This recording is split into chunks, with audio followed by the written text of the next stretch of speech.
যারা আমার গ্রামের বাড়ি দেখতে চেয়েছেন আজকের এই ভিডিওটি শুধুমাত্র তাদের জন্য। আমাকে অনেক ভাইয়া এবং আপুরা বলছিলেন, আমি যখন গ্রামের বাড়িতে যাই, আমি যখন একটা ভিডিও আপলোড করেছিলাম, অনেকে বলছিলেন যে আপু আপনার গ্রামের বাড়িতে গেলে ভিডিও দিয়েন, আপনার গ্রামের বাড়ি দেখবো। তো তাই ভাবলাম যে আজকে আমার গ্রামের বাড়িতে আপনাদের সাথে শেয়ার করি। আসলে আমি যে খুব ভালো বা হাই সোসাইটি থেকে চলে এসেছি ব্যাপারটা কিন্তু এমন না। আমি মোটামুটি হচ্ছে যে মধ্যবিত্ত ফ্যামিলির একটা মেয়ে। আমার বাবা হচ্ছে যে টুকটাক সংসার করে, আমাদের 2টা মুরগির খামার আছে, আর হচ্ছে যে আবাদে কিছু জায়গা আছে, এগুলোতে আমার আব্বা হচ্ছে যে ধান চাষ করে। আমার বাবার যেহেতু কোনো ছেলে নাই, তো টুকটাক এগুলো করে হচ্ছে যে আমাদের সংসারটা চলে। আর এই তো এটাই হচ্ছে আমাদের গ্রামের বাড়ি। আমার বাবার 4 ভাইয়ের 4টা লিচু গাছের সঙ্গে যে ঘরটা, এটাই হচ্ছে আমার বাবার ঘর। এই ঘরটাই হচ্ছে আমার হচ্ছে যে ছোট্ট সুখের নীড়। আর ওইটা হচ্ছে চাচার ঘর, তারপর একটা জেঠার ঘর, আর এটা হচ্ছে ছোট কাকার ঘর। আর ওই পাশের ওই বিল্ডিং ঘরটা হচ্ছে আমার দাদু, মানে আমার দাদুর যে ভাই আছে তাদের ঘর। আর এই যেটাই হচ্ছে আমাদের ঘর। আমাদের ঘরের সঙ্গে লিচু গাছ আছে, দেখুন লিচুগুলো কি সুন্দর করে ধরে আছে। আর এই গাছের লিচুগুলো এত টেস্ট, মানে বিচি, লিচুর ভিতরে যে বিচিটা আছে সেটা হচ্ছে একদম ছোট, আর লিচুগুলো অনেক বড় বড় হয়। তো সমস্যাটা হচ্ছে যে প্রতি বছর কিন্তু লিচু ধরে না, দেখা যায় যে 1 বছর ধরে, আরেক বছর ধরে না। আর এটা হচ্ছে আমাদের বাহিরের বাড়ি।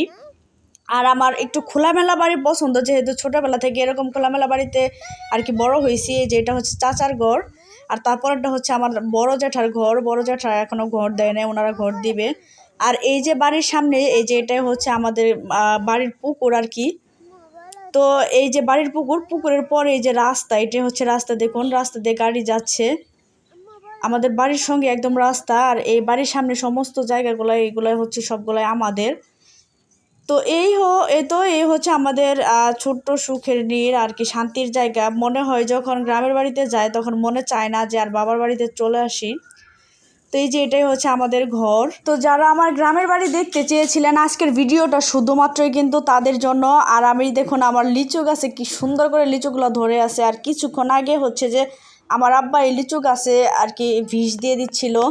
কারণ বিষ না দিলে হয় কি, বর্তমান যে অবস্থা দেশের আর কি বিভিন্ন ফল ফ্রুটগুলোতে কিন্তু পোকা হয়ে যায়, বিশেষ করে আর কি লিচুর ক্ষেত্রে। এদিকে এই যে এটা হচ্ছে আমাদের সজনে গাছ।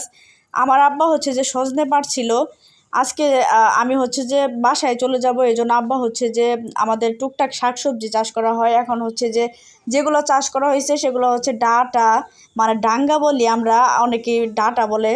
তো এই তো আমাদের গাছের সজনে দিয়ে দিবে। এই যে সজনেগুলো দেখুন কি সুন্দর, আর এত উঁচুতে ধরছিল, আমি দেখতে পাচ্ছিলাম যে আমার আব্বার এই সজনেগুলো পাড়তে অনেক কষ্ট হচ্ছিল।